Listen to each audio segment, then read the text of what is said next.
Hello everyone, good afternoon. I am Shainti from Plant Study Abroad powered by Global Reach, and today we will be speaking about UK. But before we start, let me introduce you to my colleague Shornali. Hi Shornali. Thank you for joining in. And our vertical head for UK, Mr. Shomnath Nandi. Hello Mr. Nandi. Hello. Thank you for joining in today in this live session. And our topic of discussion for the day is UK admissions and its updates. Now, the session would have a couple of questions for you, Mr. Nandi. Sure. Okay. So, what I would do is I would ask my colleague Shornali to start the questions with you, and then we can discuss further about the inquiries that we get from our students regarding UK education. So, over to you, Shornali. Thank you. Mr. Nandi, coming straight to the questions. Now, from students, many a times we get to hear their concerns or their queries about work opportunities post completion of their studies. So, what would you like to say in this regards? Okay, I think that's a very interesting question to start off. Yeah, particularly, this is a post-pandemic situation.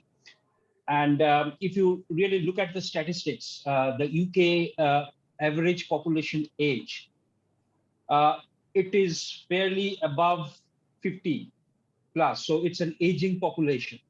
Now, what has really happened during the pandemic years is many of the people who are, towards the retirement, they have taken early retirement, okay, giving opportunities for fresh graduates to enter the market. And if you look at it from India's perspective or Southeast Asian countries' perspective, Indian population or the Southeast Asian population are fairly younger compared to the aging population of the UK. So if they are traveling to UK for studies and thereafter are able to get into a job market through graduate immigration route, they are able to find good opportunities for themselves. But obviously, the nature of jobs have changed. I mean, earlier, maybe a general marketing job would give way to digital marketing, or maybe, things like business analytics, data science, health-related areas are in prominence, along with biomedical sciences. So these are some of the very upcoming areas where students can actually find a lot of scope in the United Kingdom. Along with that, art and design programs are, London has been the fashion hub. And during the pandemic, obviously, everything had been shut down. Now they have come up with new, opportunities. The UK government has invested a lot in this industry so that they can revive it. So obviously, students who are striving for those kind of courses, they would also get a lot of opportunities, especially in some areas like architecture, environmental sciences, environmental sciences related to architecture, which means environment-friendly designs. So these are some of the things which are in demand now, and of course, fashion, art and design programs. These are, UK is the hub, London is the hub for all these opportunities. So I think post-COVID situation in UK is really looking up, but we will really have to wait and see in the coming years how things shape up. But obviously, students who are traveling, one piece of advice for them is they should not expect everything to come to them in a platter. I mean, they will really have to strive for it. So whatever opportunities come in front of them, they would really have to kind of go in for it, completely prepared. And of course, they will have to compete. They have to be competitive while pitching for, job opportunity. Nandi, and that's wonderful to hear that there are promising work opportunities for international students post completion of their studies. But definitely, students have to work towards it. Nothing will come ready-made in their hands. My next set of question will be like, see, there are work opportunities available, but what kind of assistance would the UK institutions provide to their international students? Okay. Again, almost all UK institutions, I shouldn't say almost all UK institutions have a career cell as part of a facility which is extended to students, not only international students but also for their local students. But the international office also caters to this kind of facility for international students, and they help students in writing their CVs in the format that is relevant for the UK market. So maybe when I write a CV sitting in the UK for Indian institutions or organizations, the format may not be exactly suitable for the UK companies. So they would get advice for that. The career cell also organizes, placement opportunities for their students, where a lot of companies come in.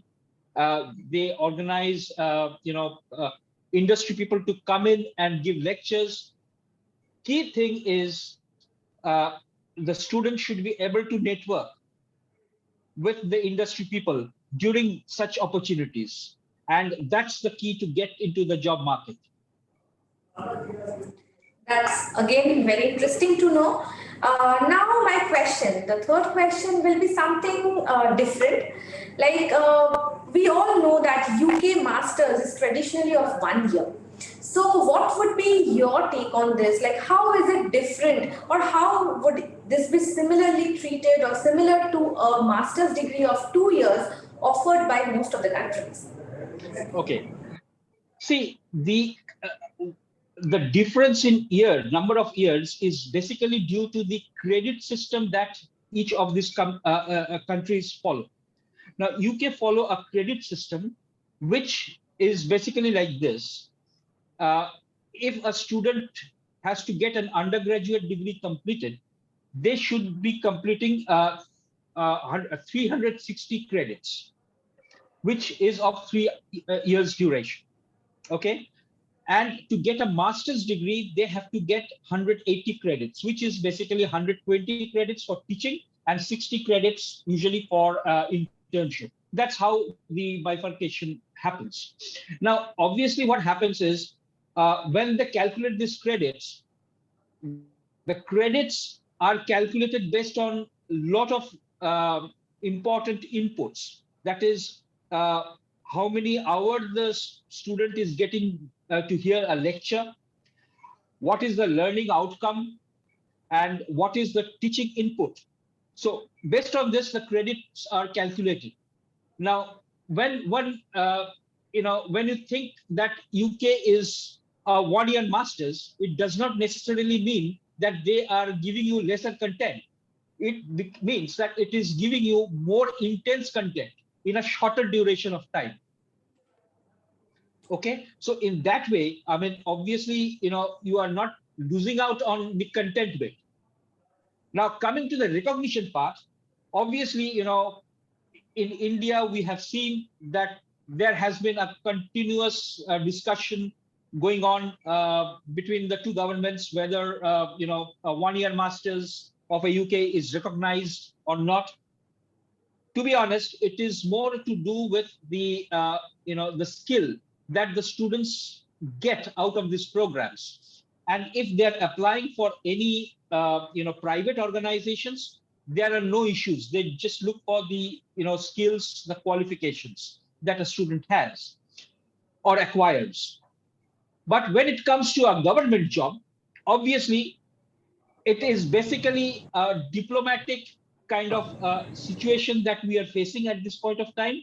But both the governments have been in close discussion with each other to recognize each other's qualification, and hopefully in less than a year's time we should be able to come to a conclusion that, well, this is also recognized in India for government institution. It does not mean that it is not recognized in India. If you look at the qualifications of the top ministers in the government, you would see many of them would be having a UK qualification. Even our, Mr. Manmohan Singh, Dr. Manmohan Singh, he has a qualification from UK, and many such, people in the government, they have UK qualifications.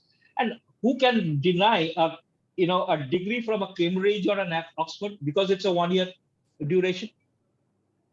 So it is all about the mindset and the diplomatic kind of situation that arises. But apart from that, there are no such difference as such in the content. It's about how it is delivered, and it is about what's the learning outcome is through these courses. Absolutely. This is really helpful. So, another thing which we would like to discuss over here is the wonderful offering that UK institutions have. Like they offer a placement year along with their master's degree. So, what would you say about this placement year being extended to a full-time employment? And if or at all the students, the international students, do they get any kind of stipends or to get into these internships? Okay. Now, addressing the first part of the question, where how they can convert these placements into actually paid jobs. Now, tell me one thing. I mean, if a student who has got this placement or doing an internship and he's performing well and is able to live up to the expectation of the employer, no employer in current situation would like to let go of that particular student or an employee, right? So it is basically on the hand of the student how they perform and show their interest to get into a paid job, okay, full-time job. So it is how their interest, it is their input that would determine that. Right. Okay. Now, second part of the question is you said about Getting stipends from these Stipends. agencies. Yeah. yeah. So some of the placements are paid, but some are not. It depends on the university and the course in which the student has enrolled. It is best for the student to check with the university whether it is going to be a paid internship or a paid placement or an unpaid placement. So there are both options. Generally, in UK, some of the critical areas, the ones that I had mentioned, say for example, data science, business analytics, these are high demand courses. Obviously, what happens is when and this the job market is pretty buoyant for such kind of students. So obviously, they seem to get more opportunity to get into a paid placement rather than a business management graduate, because there are too many students now go to UK for doing business management programs. So it is also to do about capacity the universities would have, but anything to do with health related, medical or business analytics, data analytics, digital marketing, generally there are more scope of getting into a paid placement.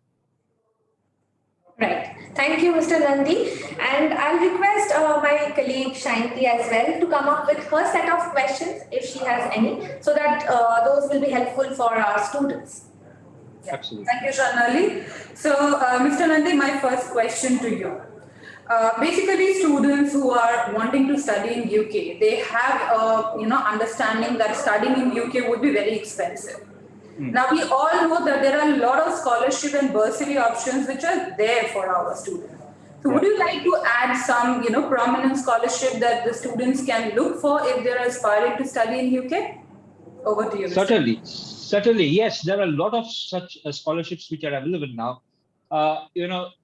First of all, the student should look at the universities itself where they're applying, because each universities would have various different levels of scholarship. One, of course, is the bursary, where almost all students, international students who apply to these courses, their courses, they get, standard £1,000 to £2,000 reduction from the course fee. Apart from this, they would have this international scholarships.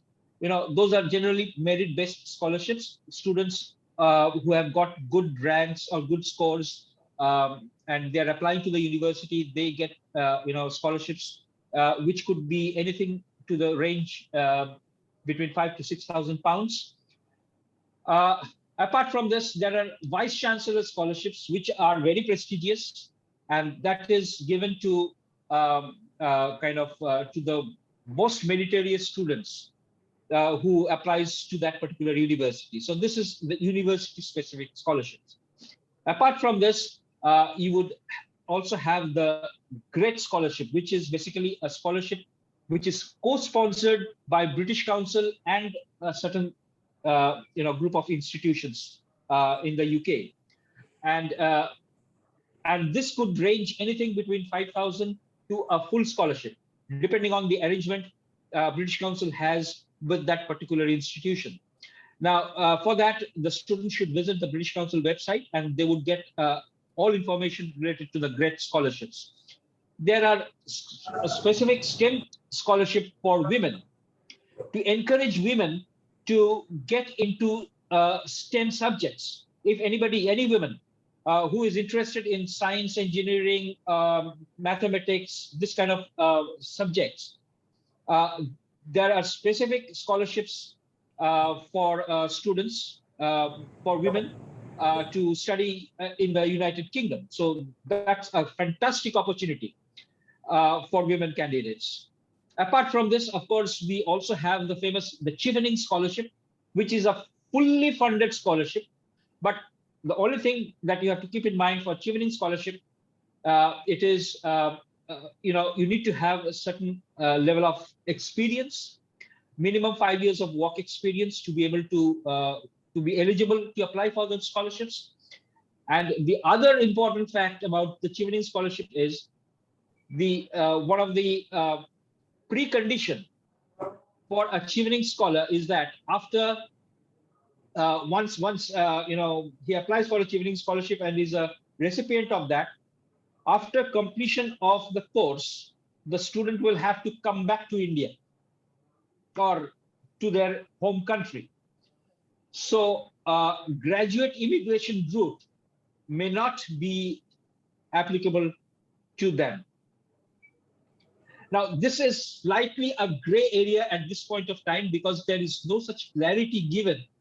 But if you look at the the precondition of a Chevening Scholarship, it clearly states that on completion of the course, the student has to leave for his or her home country.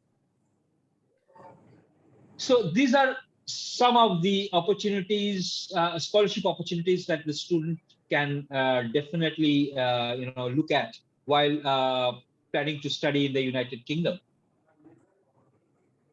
Thank you. Wonderful. I mean, that was really, really informative for our students to know that there are so many scholarship options that they really need to know about and then apply accordingly if they are eligible for it. So students, that was a very informative, thing that has been shared by Mr. Nandi with you all. Now, my last set of questions to you, Mr. Nandi, is for those students who are appearing for board examination or they have their final year examination at college, but yet they have not applied. They are still looking for options to, study in UK in this fall semester. So what would you like to suggest these students who are still looking for studying in UK for this year? Are the application deadlines open still with a couple of universities? What would you suggest? Oh, yes, of course. UK has always kept their doors open, for international students, and they are happy to accept students even today. I would definitely like to inform all students who are listening possibly today is that, we are planning to organize, in fact, not planning, we are organizing a UK virtual event, which is happening tomorrow between 3 to 6 p.m. Across India, and on the 7th in Nepal, Bhutan, Bangladesh, and Sri Lanka. Now there we are having 22 universities coming over to participate, and you can just sit at your home and ask your questions. You would get to know about scholarships. You would get to know which are the courses which are still open. You don't have to travel anywhere. So one important information which I would like to share here, that although UK is open for international students to apply, and there are no such deadlines as of now, but what we have seen while interacting with the UK institutions is that many of the popular courses are getting filled up. Okay, and that is because a huge chunk of students are moving to UK for their higher education. So if you are planning to apply, I think you are still there and you can still make it, provided you plan right now. And we are bringing that opportunity to you through the virtual UK Education Fair. So come join the fair, speak to the university representatives directly, check with them whether your courses in your area are still open, what are the scholarships opportunities, and take your plan through. I'm sure you will be able to achieve your dream. Thank you, Mr. Nandi. That was a very important piece of information that you shared with our students. So students, if you have not yet applied, you're watching our show right now, this is your right time to gather information about, those universities and scholarships that you can still apply to. And tomorrow is the day for you. So do join the virtual fair that we have organized for you. Take the opportunity to meet the universities virtually at the ease from your home, right? And if you are wanting to get in touch with Plan Study Abroad, our office is functional from 10 o'clock to 9 o'clock. Do book the virtual counseling session with us. Visit our website, which is www.planstudyabroad.com. Book your counseling slot and get the required information from our learned counselors.